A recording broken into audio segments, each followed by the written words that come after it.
uh, building a house for God. That is what we're going to deal with as theme. Building a house for God. When we come into ministry, our number one desire is to become part of a house. And once we are rooted as part of a house in terms of a ministry, the number one assignment becomes to serve in that house. But sooner or later, we will realize that as we grow in service, the demand becomes participating in building the house for God. There are a number of reasons that make very important the need of building a house for God. One, let us quote it from the scripture. The Bible says, and then the Israelites, along with Moses, they wandered in the wilderness. So there comes a journey where when one is planting a ministry, we are wandering in the wilderness, which means either we are hiring all and then hiring something else, maybe classrooms, we are hiring places where we can conduct our services. But we need to think about stability, because thinking stability is thinking generationally. When we are long dead and gone and we are no longer here, because we know that we are going to die. The Bible says in Ecclesiastes, the living know that they are going to die. So it would be not wise for somebody who knows that they are going to die to not plan for something that will surpass their lifetime. So it becomes important for us to build a house for God. So this is going to be an attempt to try to necessitate and also prove to us the need of building a house for God. All right.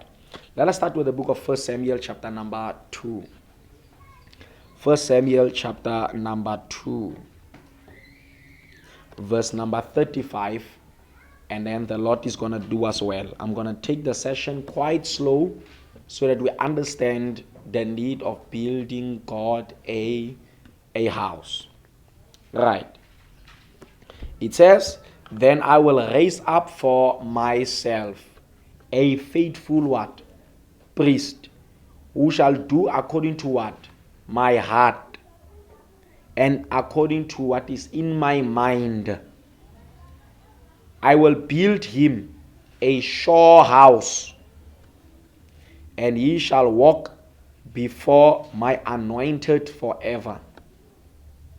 So these words that are being spoken here, they become the words of God, or they are the word of God. That God wants to raise for himself what? A faithful priest. So in thinking about building a house for God, number one, the criteria becomes this: becoming a faithful priest. And there is a definition of faithfulness, not according to dictionary, but according to context. The definition is this: who will do according to what is in my heart and in my mind. So faithfulness to God is doing what is in his heart and doing what is in his mind. Doing what is in his heart and doing what is in his mind.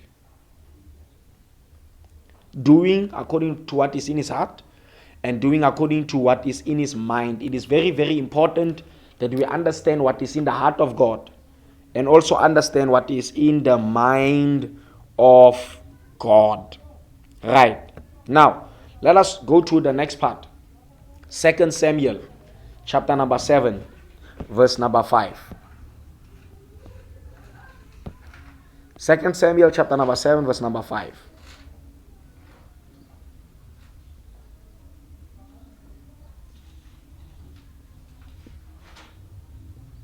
All right.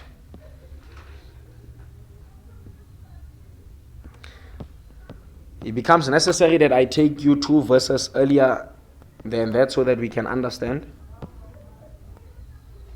All right. Now, let me read it from verse 1 to build a case here. It says, now it came to pass when the king was dwelling in his house, and the Lord had given him rest from all enemies around him. That the king said to Nathan the prophet, see now, I dwell in the house of cedar, but the ark of God dwell inside a tent of curtains.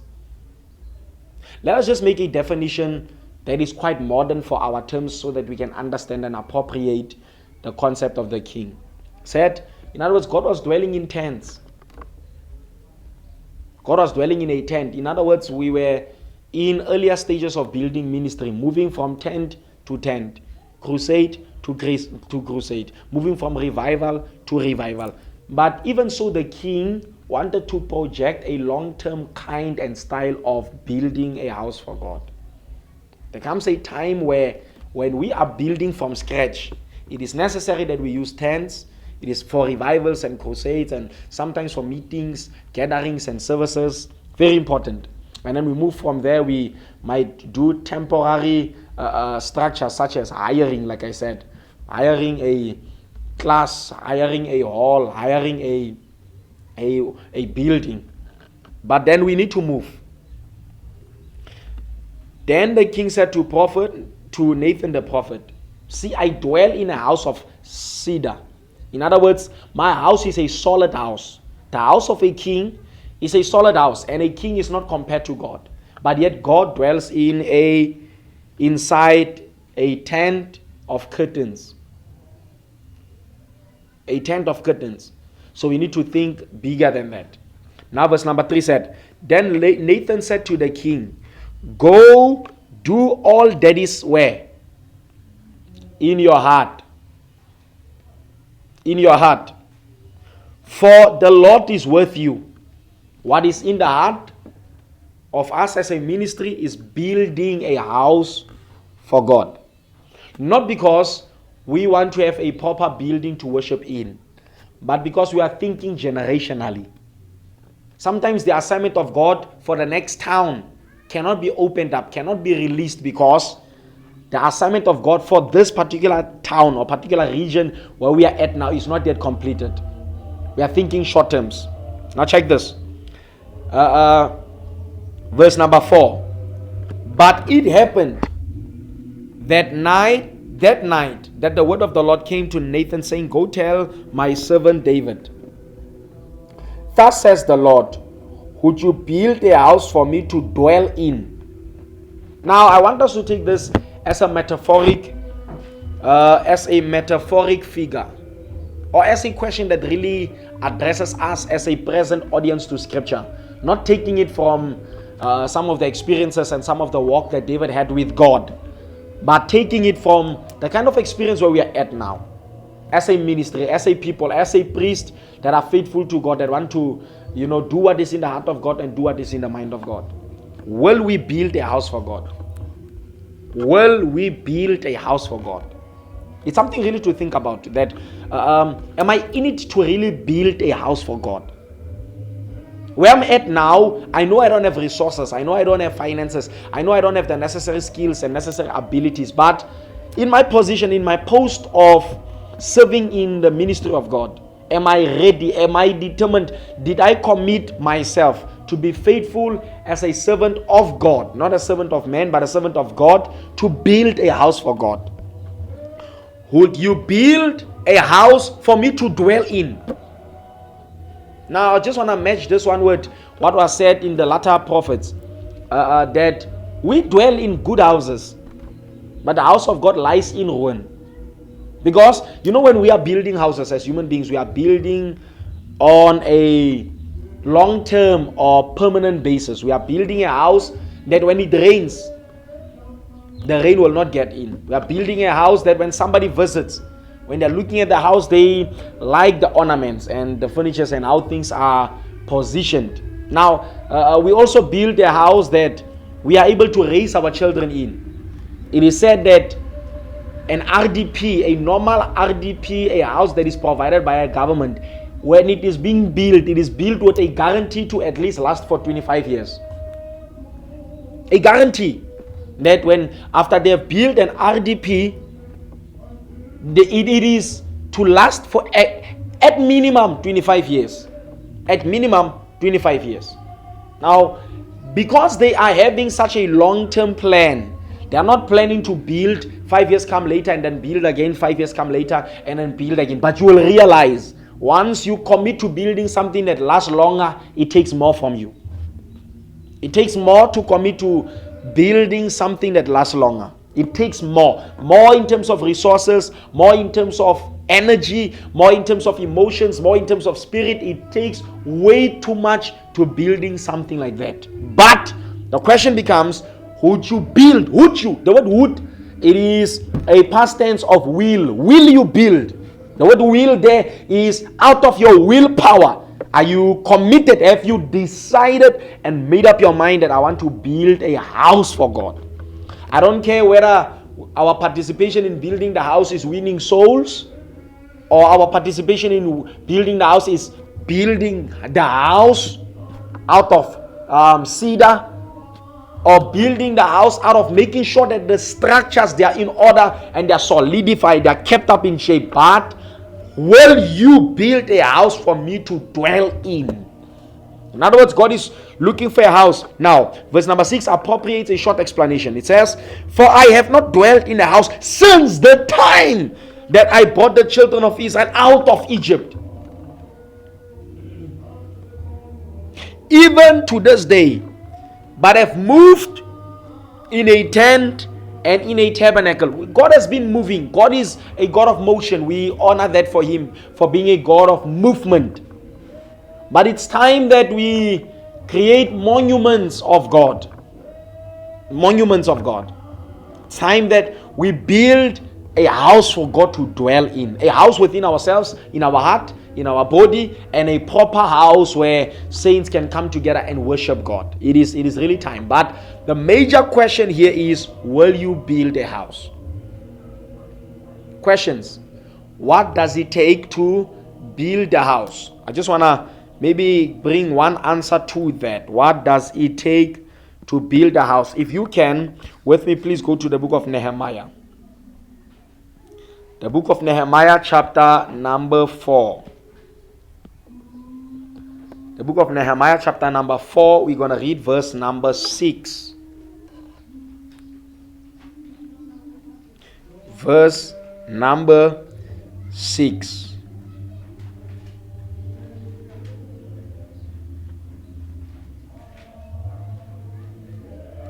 Verse number 6.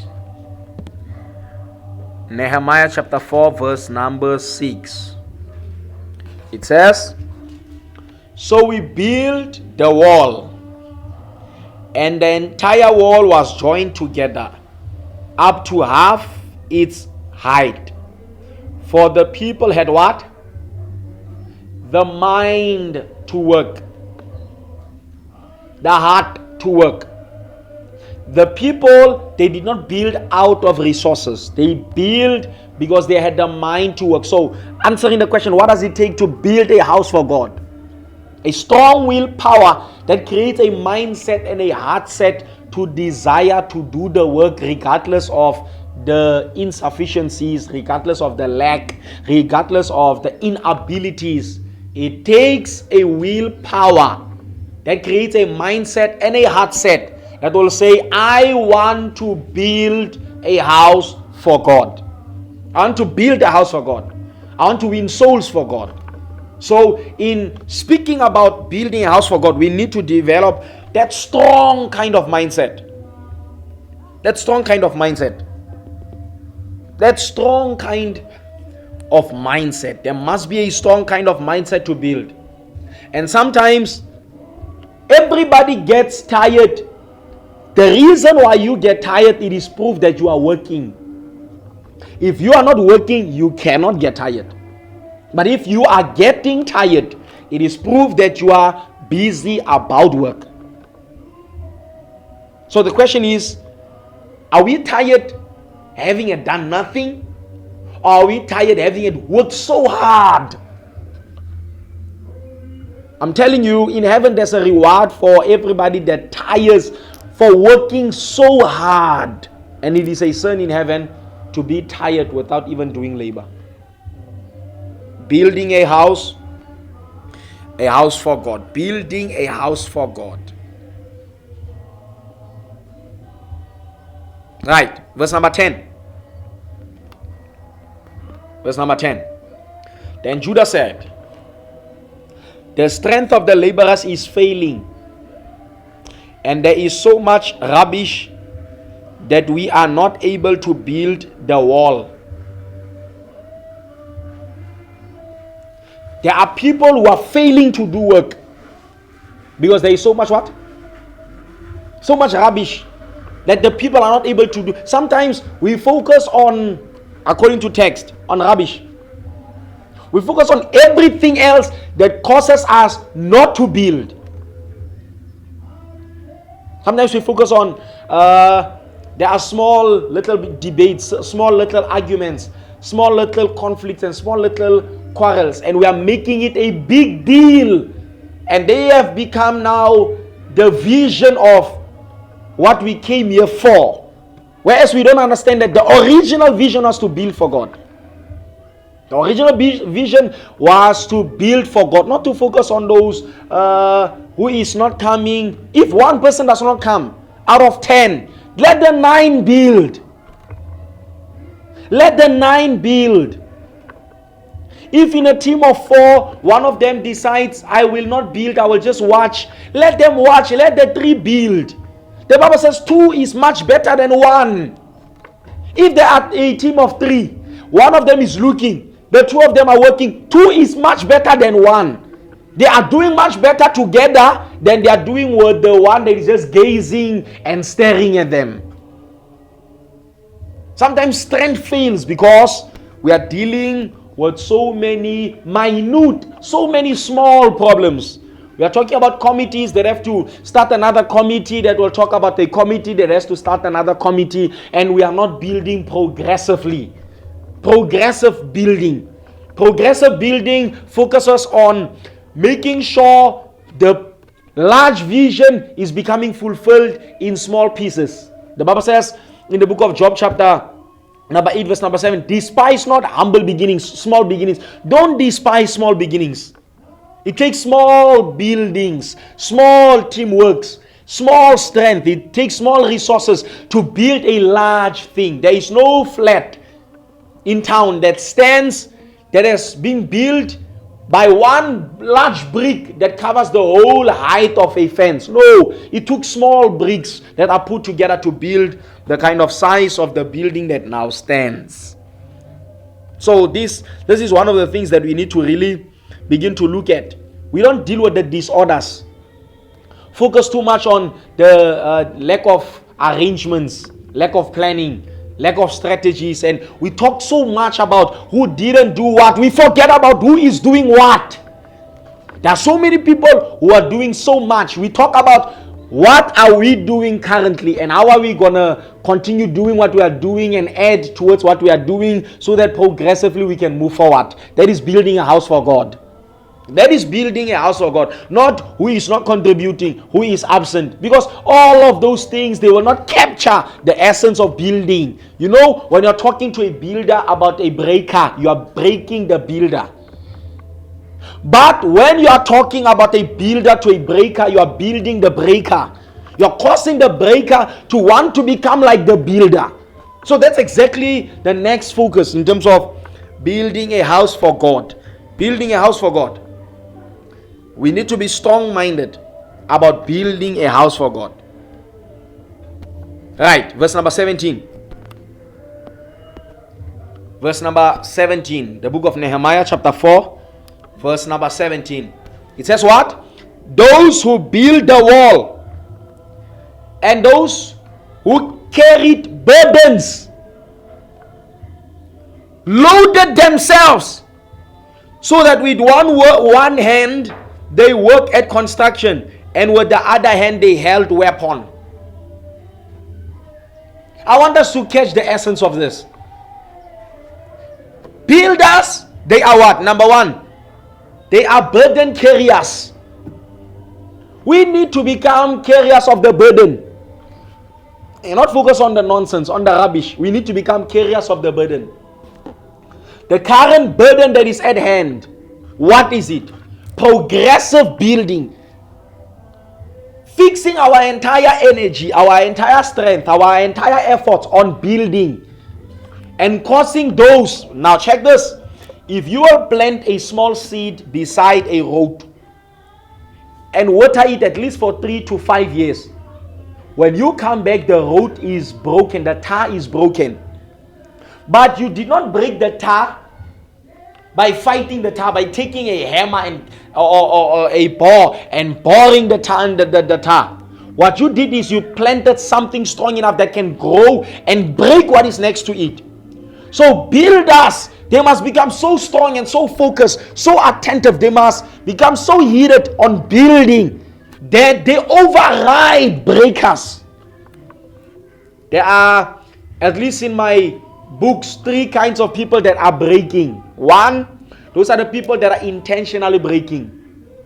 Number 2, there are people who are just, those spectators. They are doing nothing. They are helping the breakers because they are not helping the builders. And number 3, there are those people who are involved in the building project, but they are causing an entire derail, an entire stagnation. They are the ones that are causing the load to become heavier. And those kind of 3 breakers have to be moved aside by the strength of the builders. And what is the strength of the builders? They are burden carriers. Number 2, they load themselves. They load themselves. They take unnecessary pressures to get assignments done. Unnecessary pressures to get the project done. Unnecessary pressures. It looks like it's unnecessary. That's why I'm contextualizing it by saying unnecessary. But in the end, they are the most needed people towards building. They are the most honored people after the building has been completed. Those are the people that they don't have, but even when they don't have, they try to give not only what they have, because they don't have, they try to give even themselves towards the building of a thing, so that after the thing has been completely built, they are forever on the wall of the building. It does not take painting, it does not take putting a picture on the wall to get to know who has built. It takes eternity to have that person printed in what has been built. Number 3 is they have on one of their hand. Remember the Bible says what you are doing with this hand, don't let the other hand know. So they are building on the other hand. On the other hand, they are fighting wars. Building on the other hand. On the other hand, they are fighting wars. What wars are they fighting, you might ask? They are fighting breakers. They are trying by all means to stay away from gossip, to stay away from rumors. They are trying by all means to stay away from negative people with bad energy levels. They are trying by all means to stay away from problem makers and stagnant believers. They are trying by all means to stay away from those who are complaining and those that are dissatisfied and that are discontent, those that are disloyal and that are disobedient, those that are causing an entire simple thing to become so complex and complicated that when you're looking at it, it becomes chaotic. They are trying by all means to stay away from that. They are weapons by themselves. Let me already introduce or submit this to you, brothers and sisters, that immediately you call yourself a builder, you've waged wars, many wars against breakers. Immediately you call yourself a builder. By submitting that statement that you are a builder and that you are committing yourself to build, there is war against the people that want you to become a breaker. There is war. So you need a weapon. What is the weapon? You must be committedly, confident and consistently focused on what you have to do. What you have to do is you have to build, and there are 3 ways of getting people to participate. Number 1, information sharing, which means you always have to get information about what is it that is happening next. What is it that is happening next? Number 2, it is knowing your role clearly, knowing what you need to do clearly. Number 3, knowing who you should work with. Clearly, those are the three things that causes somebody to participate in anything. Knowing who you should work with, knowing your role, and being ahead with information. So you'll need to subject yourself to that pressure if you are going to be a builder. If you are going to commit yourself to building a house for God, you'll need to subject yourself to that. So this is building a house for God. So I trust and I pray that God will cause us to become builders of His house. Let us be on feet, and then the Lord will bless us.